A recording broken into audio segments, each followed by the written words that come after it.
responses at all from. Why didn't I give a month then? I have no idea. They haven't even sent me an email, and I filled out the form, to volunteer. That's gonna be next Thursday, so we'll probably find out in like the morning or something. Wait, the judge, We find out on May 6th.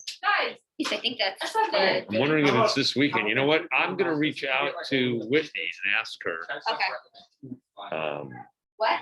About your project and the work that you've been involved in, but certainly could use any information you provide us. We're just grateful to you for being here today, Dr. Taylor, and sharing with us the work that you're involved in. So the classes here, we have about 25 or so 8th graders. Okay. And they're about a month or so, a little over a month from graduating and heading on to high school. Wow, that's exciting. All right, so you want me to go ahead and start? Can you all hear me okay? Yep. I'm gonna turn around so you can see the class. Family is buried in the cemetery. We have a handful, maybe 4 or 5 families that have come forward. And so we're working with them, looking at family Bibles, at letters, at any documents that you would kind of tuck in your house or your grandparents would put in the attic to see if we can verify, or through oral history. So here we have in the center of our campus these layers of American history that start, and we like to say not with the antebellum period, because there were some enslaved people who were from Africa. So this history actually starts on the continent of Africa, comes through the colonial period, the antebellum period, the Reconstruction era, and the Jim Crow era. So it's all of those eras of history right here in this space that we are trying to preserve, that we are trying to make sure everyone who is buried here is honored. The other side that complicates this narrative is that this is a regular cemetery for Clemson employees. So in 1924, our president Riggs decided he wanted to install this cemetery.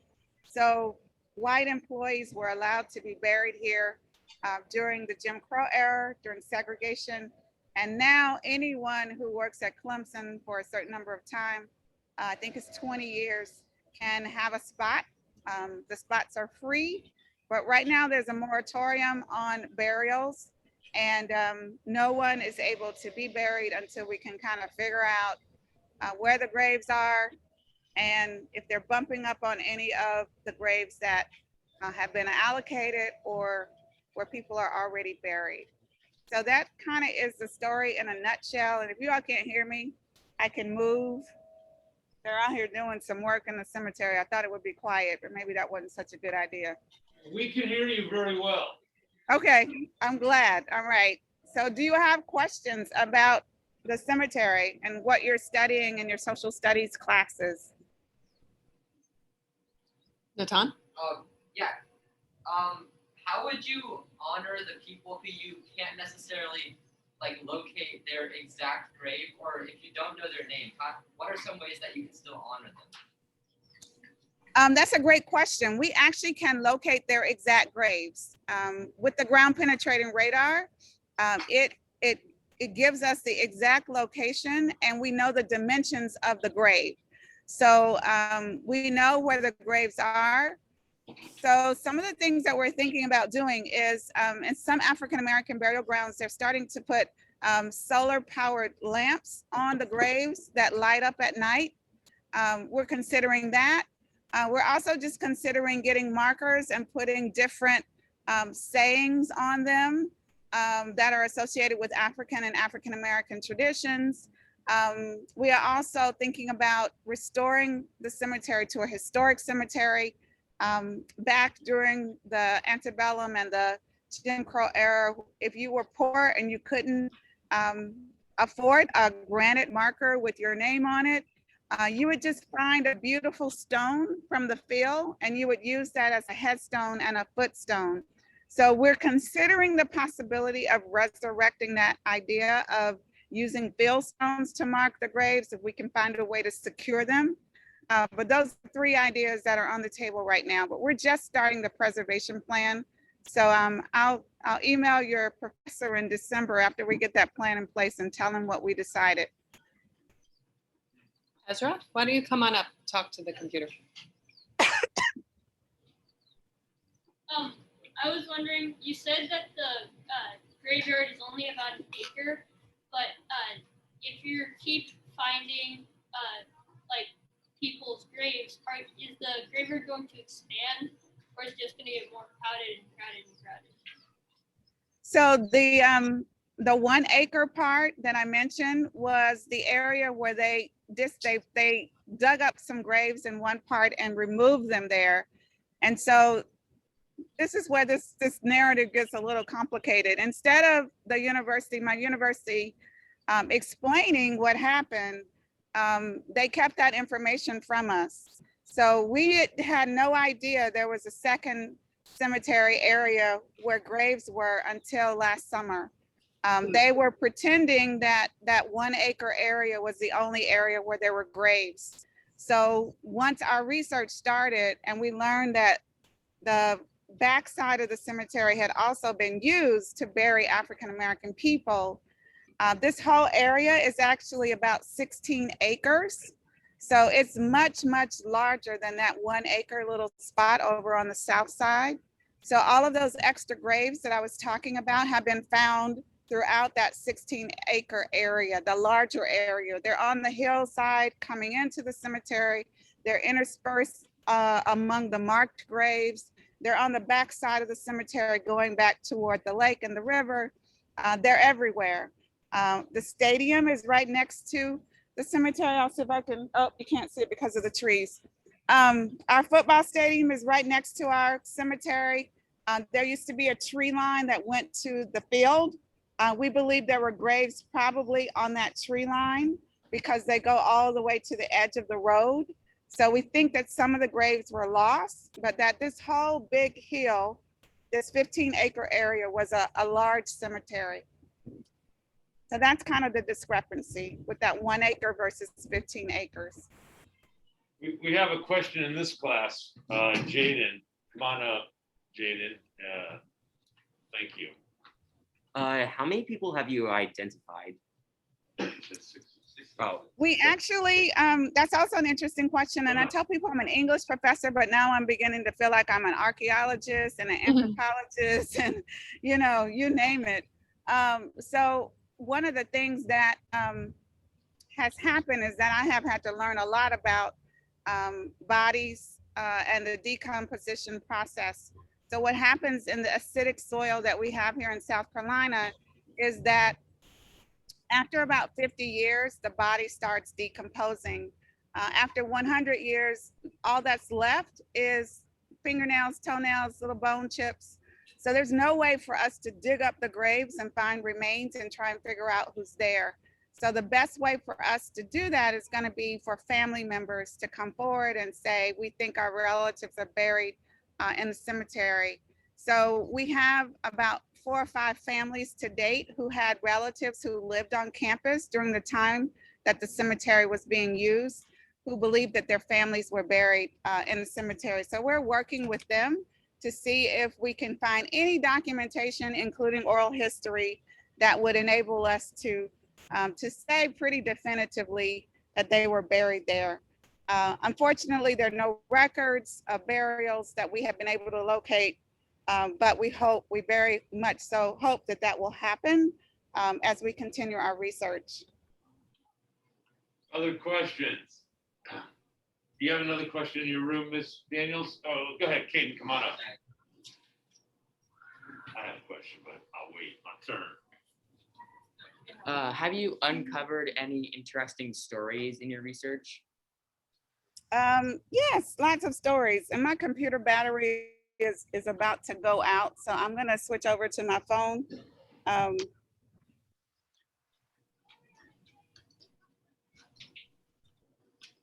So if you could, you're going to see me pop up. We're gonna accept that pop up. Just give me a second. All right. We have admitted that. All right, and I will pin that. I'll pin you on the phone. There we go. Ooh. Oh, hold on.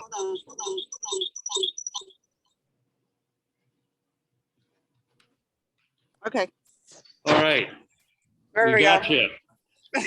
Thank you. So stories. So a couple of stories. I'll tell you a couple of stories about people that we think are buried here. So there were 3 enslaved people who reached the age of 100 and lived actually to be longer. There were Polydor, Minimum, and Phoebe. So because of the time period when they show up, they all show up around late 1840s to about 1854. So they likely did not live to see the end of the Civil War. So Phoebe and Minimum were called the Africans, and they apparently were well respected in the community, and kind of treated as if they were,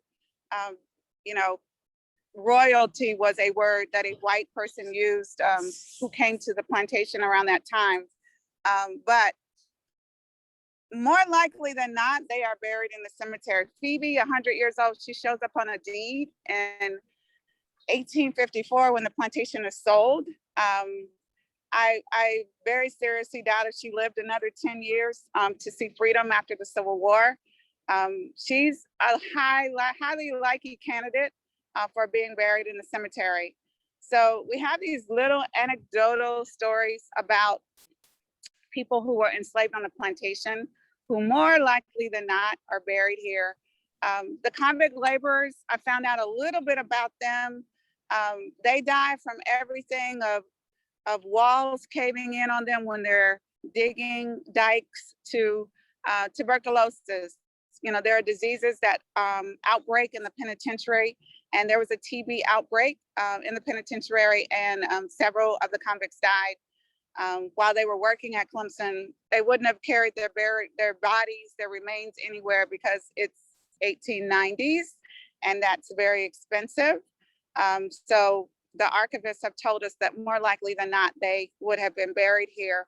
I'll tell you another story that's not related to the cemetery that you might find interesting. There's a story of a little girl. Her name was Izzy, who was enslaved by the Calhouns. Izzy was a very mischievous child from everything we have been able to learn about her. And in the 1840s, there was an incident on the plantation. Izzy got very upset for some reason we don't know. And in her anger, she took a pan of hot coals and snuck upstairs in one of the back bedrooms, and she set the feather pillow on fire. And a fire broke out. There were some family members in the house. They smelled smoke. They went rushing upstairs and were able to put the fire out. About a year earlier, her older brother, Sonny, had tried to burn up the overseer. He had set the overseer's tent on fire. So 2 incidents with fire within 1 year. Both of them were banished to a plantation owned by Andrew Calhoun in Alabama. We still are trying to find out if they ever came back to South Carolina, but we don't know. So there was a little bit of rebellion on the plantation owned by John C. Calhoun. One of the few stories that we have, and it made it, I guess, into the history books because Mrs. Calhoun wrote about it in letters to her children, and she instructed them to destroy the letters, but they did not. So because they disobeyed mom, we have those stories of Issy and Sonny Jr., those rare instances that we have of how enslaved people on the plantation, Fort Hill Plantation, were responding to bondage. Do you have a question over there, Ms. Daniels? Okay, why don't you take a question, then we'll have Jay. I was wondering if there's any opposition to your efforts. Any opposition to my efforts? Yeah. in the African American Burial Ground Project now? Yes. Yeah, another interesting question. So I will frame my answer by saying when I first did this work back in 2007, there was some opposition and a lot of indifference.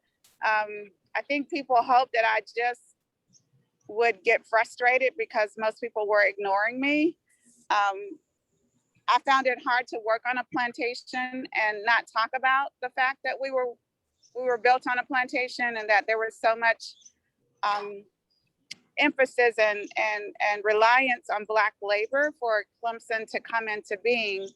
So you all may not know about this incident that happened back in 2015, but here in South Carolina, there was a horrible, horrible event where a young man who self-identified as a white supremacist shot and killed 9 people in the Mother Emanuel African Methodist Episcopal Church in Charleston. And he made it very clear that he was trying to start a race war. And he was very tied up with the iconography of the Confederacy, the Confederate flag. He had his whole journey through various historical sites in South Carolina where he kind of went on this pilgrimage before the murders.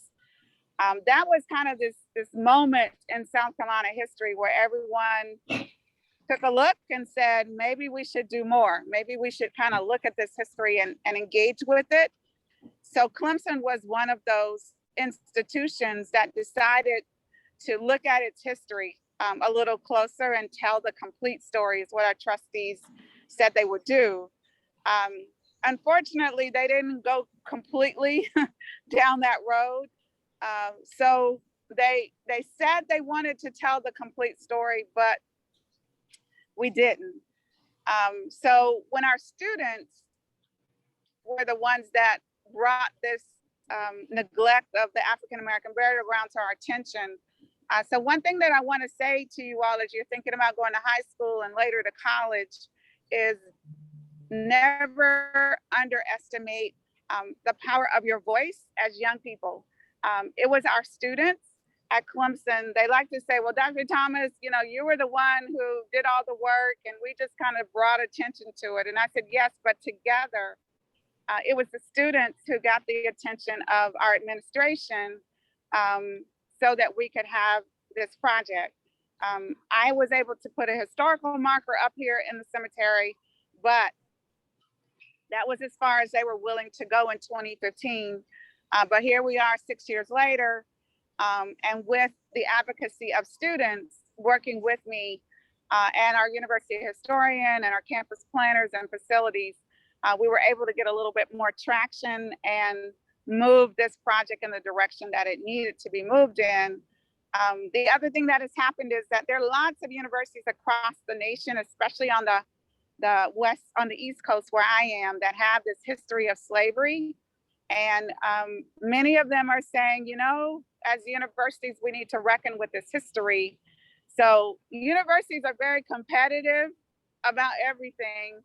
So because Clemson has this history, and some of its competitors also have the history, because everyone is looking at it now, that was also some pressure on the university to be more supportive. My own support came through an African-American alum back in 2014 who learned about my work, gave me quite a bit of money and got the provost to match his donations. So after that point, we got a new president. Things got a little bit easier, but initially I didn't have a lot of support. And a lot of people told me, that history is in the past. You just need to leave it in the past. It just makes people upset and hurt to bring all of that up. We just need to focus on the positive things. One of the things that happened as I was doing this research is that I found out that one of our first trustees, his name was John Edward Wanamaker, his family, the Wanamaker family, my great-great-grandmother was enslaved in South Carolina and the Wanamaker family owned her. So one of my university's first trustees his family owned my great-great-grandmother on my dad's side. And I often use that story to say, what if I hadn't done this research? I would not have found out a little bit more about my own family history and its connections to slavery in South Carolina. I never thought I would find a connection of my own family in my university's history, but there it is, right? So that's a way I can kind of talk back to people who say I should just leave well enough alone and not drag up all of those hurtful things from the past. Ezra, do you have a question? Yeah, we do. Come on up, Jake. I know you said that you got money from donations, but is that the only way that you were funded? The university gave me, and this is all public knowledge, so I can talk dollars. The university eventually gave me about, where is it now? About $300,000 total over the last 6 years, has it been? So after I got that, I called it my seed money for my research. I started applying for grants from the largest grant organization for the humanities, and that's the National Endowment for the Humanities. It's a federal agency. So I wasn't very successful, I have to say, when I first started, but I kept at it, and we finally got a grant for about $10,000, and then we got one for about $20,000, and then we got another one for about $50,000, and then last summer we got a grant for $400,000 for an exhibit project that I'm working on. So the seed money that Clemson gave me was very, very helpful in just getting my research off the ground and positioning me to be competitive. These are national, so the NEH grants, you're competing with everybody, with the Smithsonian, with with professors, with private organizations. They're extremely competitive, but because I had been able to do a lot of work by the time I started applying, yes, the money comes in through federal grants, through the foundation. We have a foundation where anyone can contribute money as alumni and others are learning about my work. Our football coach just gave me $35,000 last year because one of his football players found out about the project and wanted to support it. So as more people are learning about it, the money is coming from multiple streams. So very good question. We have one, yeah. Come on up, Jake. All right. My question is, since there was, sorry. All right. My question is, since there was opposition, like what was in it for them to be against like your project? Like, for example, in Reconstruction, the white supremacists were losing power, so they thought that if they fought it, they would lose power. So what was in it for the opposition against your plan? That's a really, really interesting question. I hadn't thought about that. I think that in South Carolina, there are people who still believe in very nostalgic representations of history. So they think that enslaved people were happy and that all of the slave owners were benevolent and kind. So, when people start talking about the other side of those time periods, the painful parts of those time periods, all around Clemson, there are beautifully restored plantation houses where they have banquets and meetings and weddings.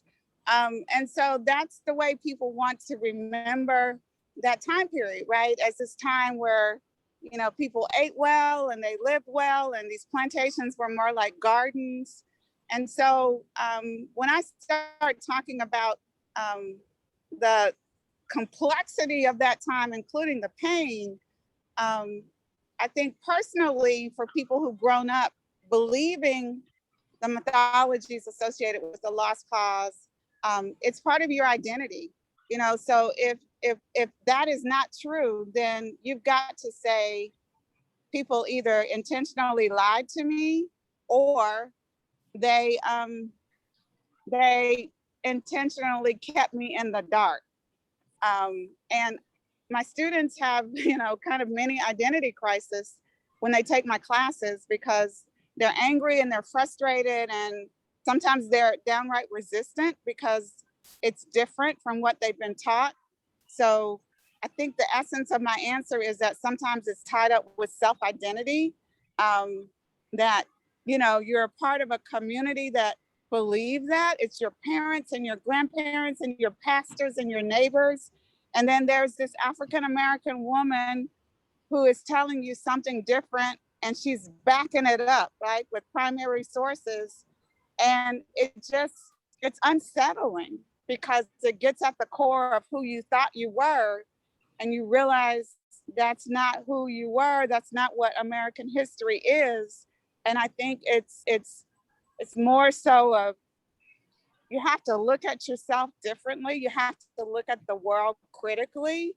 And some people don't want to do that. There's a lot of resistance because you just want to feel good. You don't want to deal with pain. You want to deal with other people's pain. So they will study pain that happened around the world with various atrocities. But when you turn that lens on America, sometimes it's very, very difficult for people to do that because they want to see America as always having done the right thing, as always, even if there was something harmful, that it wasn't that bad, and then all y'all survived, you're still here. So, they don't want to see how there's a legacy of harm. There's a legacy of enslavement that we still deal with today. They just want to be able to see things very simply. And so it's unsettling to the core, right? That I'm not who I thought I was. My family's not who I thought they were. My country's not who I thought it was. And I think that's the resistance, because it can really unmoor you in ways that you don't want to be moved. Do you have any questions over there, Ms. Daniels? Do we have any other questions, folks? No, this was really great. Thank you. I do have a question, Dr. Thomas. What are some of the classes that you teach English Lit? I'm just curious, what are some of the course offerings you have? I teach mostly African-American literature. So I teach the early African-American literature. So it's like beginning to Harlem Renaissance. I also teach our American Lit 1 and 2. So the first one is beginning to the Civil War, and the second one is the Civil War to whenever you want to stop. I usually stop with the Civil Rights Movement. We also teach seminars. So I have a seminar on African-American biography and autobiography that I teach. I just finished teaching our course in our graduate program called Race, Rhetoric, and Social Justice. So we were looking at various theoretical frameworks, mostly around critical race theory, that help to kind of give us language to talk about the relationship between rhetoric and social justice, which was very timely this semester with so many things happening in the country. I also teach occasionally, not directly, but I work with our first year composition courses, consulting with our professors about various texts that they can incorporate into our writing courses. I think that's about it. It's mostly early American and African-American literature is my specialty. What do you do to relax between your courses and this project? It sounds like there's no time left in the week. There's not much left. Yeah, it's pretty crazy, but I love the beach. My brother lives in Redlands, California. So I was just talking to him actually this week about sneaking away for about 3 weeks. So he's like 30 minutes from the beach and, an hour from the mountains. So I'm going to spend about 3 weeks with him in July. And also, I just love to travel. I'm glad the travel restrictions are being lifted. My husband and I will be back on the road as soon as we can, as soon as it's safe to do so. I also like gardening, flower gardening, vegetable gardening, writing like in my journal for fun, not for publication, and just kind of hanging out with my family and my friends. I don't get to do that enough, but when I do, going out to dinner, going for a walk, just anything to connect with people that I love brings me a lot of joy. Last thing, before we go, you mentioned the foundation. I'd love to just put that on the board so the kids can, if they choose to go to the website or mention it to their families later, and I'll make that information known to the families as well. What's the name of the foundation? Now this is which foundation? The Clemson University Foundation? Oh, the one that you mentioned where some people can support your work. Oh, yes. Yeah, the Clemson University, I'm sorry, bugs. I had to get away from where I was sitting. The ants were getting to me. That's so kind. It's the Clemson University Foundation. If they go there, and I'll email it to you, but if they go there and choose the Call My Name Project is the name of the project. Or if they want to support the African American Burial Ground. And I want to just kind of go over here. I'm going to see if I can show them some of the graves right quick. That'd be I can great. figure out how to do this on my phone. That's why I brought my computer, but it was not fully charged. So forgive me for that, but I think I can pull this off. Hold on just a minute.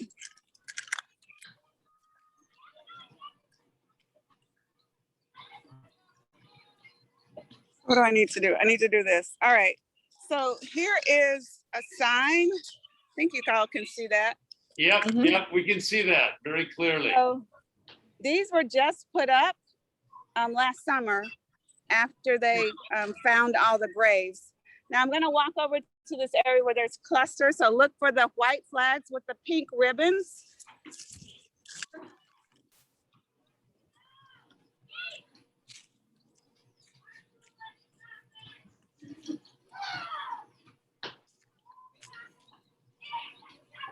Oh, you should be able to see this. All right. Ooh, okay, and let me see how I can do this. Whoa, you want to do that? Can you see that? Yep. We can. All right, That you looks should be great. able to see some. All those alongside that hill are graves. It doesn't tell the size of the grave, it just tells where a grave has been located. So they're creating a grid for us now that has the exact dimensions and the orientation, if it's east or west or north or south. Wow. That is amazing. Dr. Thomas, thank you so much for spending time with the class and doing it right at the site of this important work. This was amazing, truly, really. Oh, well, it was my pleasure. You all got me so excited about this that we're going to be working with we have a group of students in our Call Me Mr. program. They're young men who are being trained to be teachers. So I talked to the director of the program and I'm like, this teacher called me out of the blue about doing a session for his students. So can you all make some lesson plans? So they're going to make lesson plans. So I'll make them available to you. Oh, that'd be great. That'd be awesome. They're going to start in January. But yeah, you inspired me to think about how we could make this site accessible to K through 12. So we're working on that now. Oh, that's wonderful. Well, we'll absolutely be in touch. And again, Dr. Thomas, thank you so much. Have a wonderful day. And enjoy your well-deserved 3 weeks in California. Thank you. I am looking forward to it. And everybody, thank you. It's so nice to meet you. All right, great have a questions. great day. All right, Thank you. you. Too. Take care. Bye-bye. Bye-bye. Thank you. You're welcome. Thank you.